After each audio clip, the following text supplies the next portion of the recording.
No, it's bad when they don't even advertise the land size. These are the exact types of properties I would be avoiding if I had a budget of up to $700,000 for an investment property. And this is a classic example of right location, but wrong asset type. This property just sold for $647,000. And as you can see, it sits on a lot size of 168 square meters of land. Now, don't get me wrong, it looks lovely inside and I'm sure it will be great living there. But from an investment point of view, these are the types of properties that I would be avoiding with a 10-foot pole. Now, located in the exact same suburb, you can pick up something like this that is a bit older, 3-bed, 1-bath on 650 square meters of land for just $700,000. Now, you might ask me, what makes this property such a good investment property? However, the previous property is such a shit investment property. Well, simply put, you are buying almost 4 times the amount of land when you're buying something like this as opposed to the previous property. And as we all know, it is the land value that goes up in value, not the physical dwelling itself. So this is why it is so important to calculate the land to asset ratio whenever you're buying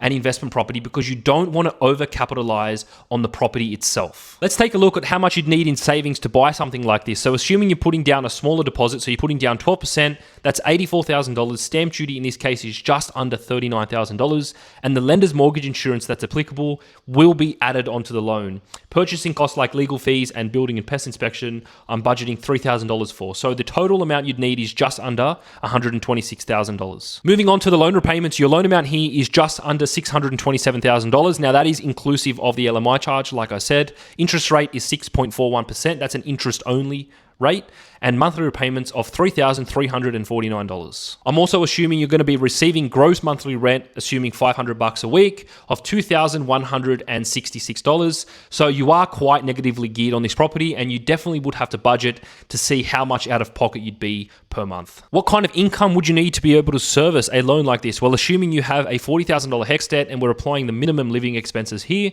if you were single with no kids, living at home rent-free, you'd have to be making $90,000 per year. Now, if you were single, no children, renting for $500 a week, that would jump up to $138,000 per year. And if you were a couple with no kids, you both had that HEX debt, renting for $500 a week, you'd only have to be earning $65,000 each.